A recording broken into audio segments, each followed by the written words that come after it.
আবু জাহেল আবু লাহাব যে ইসলাম গ্রহণ করে নাই, আল্লাহ তো হিদায়াত দেন নাই, এটা ঠিক আছে, এর বাইরেও কিন্তু একটা সাইকোলজিক্যাল কারণ আছে। সেই কারণটা বেশ ইন্টারেস্টিং। আপনি চিন্তা করেন, আব্রাহার ঘটনা, আব্রাহার ঘটনার সাথে বলা হয় না ওই বছরই রাসূল সাল্লাল্লাহু আলাইহি ওয়াসাল্লাম জন্মগ্রহণ করছেন। তো আব্রাহা আসলে ওই সময় একটা মাইটি কিং, যে আসছে কাবা একদম ধূলিসাৎ করতে, কাবা ধ্বংস করতে।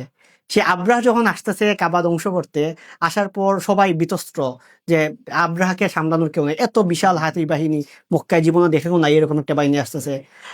আব্দুল মুত্তালিব কি করছেন, উনি কাবা করে গিয়ে আল্লাহর কাছে দোয়া করছেন যে আমি আমার উট বা আমার ভেড়া আমি দেখতাছি, আল্লাহ তুমি তোমার কাবা কোটটাকে তুমি রক্ষা করো। তখন দেখলেন কি আল্লাহ গায়েবী সাহায্য প্রেরণ করছেন, প্রেরণ করে কাবাটাকে প্রটেক্ট করছেন। তো এই সময় ধরেন আপনি একজন উইটনেস, আপনি দেখতেছেন এই সময় আল্লাহ কাবাকে প্রটেক্ট করছেন। আব্রাহার মতো কিংডম আর এইরকম বড় বাহিনীকে আল্লাহ একদম গায়েবী সাহায্য দিয়ে নিঃসাত করছেন। তার মানে আমরা যখন সিরাত পড়ি তখন পড়তে হচ্ছে কাবাকে প্রটেক্ট করছেন। কিন্তু কাবাতে তখন কি হইতো? মূর্তি পূজা হইতো। এইটা আমরা দেখতেছি যে আমরা 1400 বছর পর এসে, আচ্ছা ঠিক আছে এইভাবে। কারণ তারা যখন দেখলো তখন দেখতেছে কি কাবা করে মূর্তি পূজা হচ্ছে, আব্রাহার বাহিনী আইসাও সেটাকে ধূলিসাৎ করতে পারে নাই। তারা এটাকে কাবাকে নামিয়ে চিন্তা করছে মূর্তি, আল্লাহ আসলে দিন শেষে প্রোটেক্ট করছে মূর্তি, এটা তারা ওইভাবে নিছে।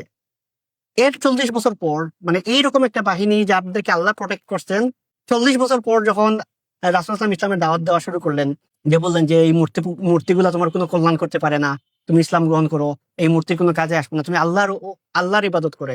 যে আব্দুল মুত্তালিব তো মূর্তির জন্য বলেন না, বলছেন কাবার জন্য। এবং উনি রাসূল সাল্লাল্লাহু আলাইহি ওয়াসাল্লাম এসে কানেক্ট করে দিচ্ছেন আল্লাহর সাথে, কানেক্টেড হও, এই মূর্তির সাথে না।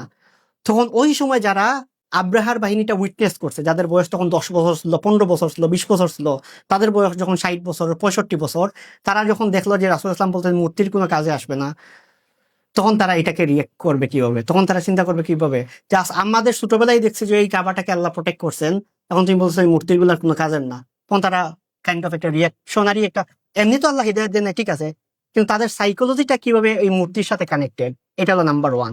এখন দেখেন, আমি লিস্ট করলাম যারা প্রথম 40 জন যারা ইসলাম গ্রহণ করছেন, ম্যাক্সিমামে ছিলেন ইয়াং। আপনি সাদ ইবনে আবি ওয়াক্কাস রাদিয়াল্লাহু আনহু বলেন, আবু বকর রাদিয়াল্লাহু আনহু বলেন, তালহা রাদিয়াল্লাহু আনহু বলেন, আলী রাদিয়াল্লাহু আনহু বলেন, সবাই প্রত্যেকে ম্যাক্সিমামের বয়স কিন্তু 40 বছর ছিল না। অর্থাৎ তারা ওই আব্রাহার ঘটনাটা দেখে নাই, কিন্তু যখন তারা নতুন একটা দাওয়াত পেল তখন তারা অ্যাকসেপ্ট করাটা তাদের জন্য অনেক ইজি হয়েছে। তারা তো আল্লাহ তো হিদায়াত দিয়েছেন নাম্বার ওয়ান, কিন্তু এর বাইরে হলো গিয়ে যে একটা ঘটনা দেখা, যারা ধরেন জুলাই অভ্যুত্থানটা দেখছে, তারা জুলাই প্রতি যে পরিমাণ আবেগটা থাকবে, যে দেখে নেয় তার প্রতি আবেগটা তো সেম থাকবে, হিস্ট্রি যতই পড়ো সেম তো থাকবে না। এখন দেখেন, যখন মক্কা বিজয় হলো, মক্কা বিজয়ের আগে যখন সাহাবীরা মক্কা আক্রমণে গেলেন, বা তখন তো অনেকেই ব্যানার ছিল যে যুদ্ধের ব্যানার অস্ত্র নিয়ে, তখন রাসূল সাল্লাল্লাহু আলাইহি ওয়াসাল্লাম তাদেরকে কাম করলেন যে না, আমরা যুদ্ধ করতে মক্কায় যাচ্ছি না। তখন সাহাবীদের মধ্যে যারা মক্কা বিজয়ের জন্য যাচ্ছেন তাদের মধ্যে একটা চিন্তা ছিল, যে মনে পড়ছিল অনেকের আব্রাহার ঘটনা, আব্রাহ তো আসছিল, তারা ধ্বংস হয়েছিল, আমরা যাচ্ছি, আমাদের কি হবে, এরকম একটা কনসার্ন সাহাবীদের মধ্যেও ছিল। এখানে আরেকটা ইন্টারেস্টিং জিনিস আছে, সেটা হলো কাবাগর, মানে কাবা, মক্কা বিজয়ের পর রাসূল সাল্লাল্লাহু আলাইহি ওয়াসাল্লাম কি করছেন, কাবাগরের 360টা মূর্তি ভাঙছেন।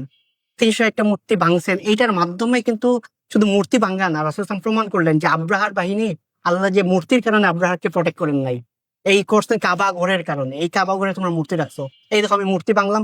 অনেকেই ভয়ে ছিলেন যে মূর্তি ভাঙতে গিয়ে কারো মৃত্যু হয় কিনা, কারণ এটা তো মূর্তির কারণে আল্লাহ যে আব্রাহাকে ধ্বংস করছেন, কোনো সাহাবীকে ধ্বংস করবেন কিনা। যখন মূর্তি ভাঙ্গা হইলো তখন দেখা গেল কিছুই হয় নাই। অনেকেই তখন সাহস করতে পারতেছিল না, বা কাফিররা চিন্তা ছিল দেখি কি হয়। যখন দেখলো না মূর্তি ভাঙ্গা হয়েছে, কিছুই হয় নাই, তখন তাদের ইমানি বলটা আরো মজবুত হয়েছে। এটা হলো অন্যতম কারণ ছিল, যারা তাদের কানেকশনটা আসলে মূর্তির সাথে, রাসূল সাল্লাল্লাহু কানেকশনটা করে দিলেন আল্লাহর সাথে। মক্কায় যে রাসূল, তখন তো তারা অমুসলিম, ওই যে বিশাল বাহিনী তখন তো মক্কা বিজয়ের সময় তো তারা ছিল, তারা তো ইসলাম গ্রহণ করে নাই। কিন্তু মক্কা যখন বিজয় হলো কোনো ধরনের রক্তপাত ছাড়া, তখন অনেক বড় বড় ওই সময় বয়স্ক যারা, যাদের সন্তানরা ইসলাম গ্রহণ করছেন, তারা তখন ইসলাম গ্রহণ করেন। তার মধ্যে নাম্বার ওয়ান কে, আবু বকর রাদিয়াল্লাহু আনহুর বাবা আবু কুহাফা। ওনার বয়স তখন 90 বছর। উনি যখন দেখালেন আব্রাহার বাহিনীকে পরাজিত করা হইলো, আল্লাহ পরাজিত করলেন, আবার মক্কা বিজয় হইলো, তার মানে এইটাই তো সত্য। রাসূল সাল্লাল্লাহু আলাইহি ওয়াসাল্লাম এতদিন ধরে যেটা বলতেছেন যে মূর্তিগুলা কিছু করে নাই, করছেন হলো গিয়ে আল্লাহ, আল্লাহই প্রোটেক্ট করছেন আব্রাহার বাহিনী থেকে। তখন এই যে তারা কানেক্ট হলো, আচ্ছা, তখন তারা প্রত্যক্ষদর্শী হলো, আল্লাহ ঠিক আছে, তার মানে মক্কা বিজয় যখন হইলো তখন কিন্তু অনেকে ইসলাম গ্রহণ করেন। সোহাইল ইবনে আমর, আবু কুহাফা থেকে শুরু করে অনেক, আবু সুফিয়ান কিন্তু অনেকগুলো যুদ্ধে পরাজিত হয়েছে, তারপর ইসলাম গ্রহণ করে নাই। মক্কা বিজয়ের পর ইসলাম গ্রহণ করছে। হাকিম ইবনে হিজাম রাদিয়াল্লাহু আনহু, ওনারা ইসলাম গ্রহণ, অর্থাৎ ওই সময় যারা একদম প্রবীণ সাহাবী ছিলেন সবাই মক্কা বিজয়ের পর ইসলাম গ্রহণ করছেন। শুধু তাই না, এখানে আরেকটা জিনিস দেখেন যে একটা সূরা নাজিল হইলো, যে এই সূরাটার মূল কথা হলো গিয়ে যখন আল্লাহ বিজয় দান করবেন তখন দলে দলে মানুষ ইসলাম গ্রহণ করবে। সেই বিজয়টা কোনটা? মক্কা বিজয়, সূরা নসর, ইযা জাআ নাসরুল্লাহি ওয়াল ফাত। এই যে সূরাটা, এই সূরাটা হলো মক্কা বিজয়ের পরে, যখন আল্লাহ বিজয় দিবেন, বিজয় মানে হলো মক্কা বিজয়, তখন দলে দলে মানুষ ইসলাম গ্রহণ করবে। এই যে বাইরের মানুষদের কাছেও একটা সাইকোলজি ছিল যে আব্রাহার বাহিনীকে আল্লাহ পরাজিত করছেন, প্রোটেক্ট করছেন মূর্তি, কিন্তু যখন দেখলেন যে রাসূল সাল্লাল্লাহু আলাইহি ওয়াসাল্লাম এই কানেকশনটা মূর্তির সাথে না আল্লাহর সাথে কানেক্ট করে দিলেন, তখন বললো যে না, আসলে এই কানেকশনটা আল্লাহর সাথেই, এই মূর্তির জন্য আল্লাহ কাবাকে প্রোটেক্ট করেন না। তখন দলে দলে মানুষ ইসলাম গ্রহণ করলো। তো এইখান থেকে আমরা আরেকটা জিনিস দেখি যে দাওয়াত যে রাসূল ইসলাম দিচ্ছেন, এই দাওয়াতটা কিন্তু রাসূল ইসলাম আল্লাহর সাথে কানেক্ট করছেন। তখনকার ইয়াং জেনারেশন এটা বুঝতে পারছে, বাট ওল্ড জেনারেশন তারা এই কানেকশনটা না রেখে তাদের নিজেদের যে হিস্ট্রি, নিজেদের অভিজ্ঞতা, ওইটাকে প্রাধান্য দিয়েছে, এই জন্য তারা ইসলাম গ্রহণ করেন নাই। এটা অন্যতম কারণ, আল্লাহ হিদায়াত দেন নাই নাম্বার ওয়ান কারণ। এর বাইরে তাদের অভিজ্ঞতার কারণ যে রিয়েক্টটা করছে, এর আসলে আব্রাহার বাহিনীটাকে যখন দেখলো যে ওদেরকে আল্লাহ প্রোটেক্ট করছেন, তাহলে মানে মূর্তির কারণে তুমি এসে কিসের দাওয়াত দিচ্ছ, মূর্তির কোনো কার্যক্রম। এটা আমার কাছে মনে হয়েছে সুন্দর একটা ফাইন্ডিংস, যে তখনকার ইয়াং জেনারেশন কেন ইসলাম গ্রহণ করছে, বৃদ্ধরা কেন ইসলাম গ্রহণ করে নাই।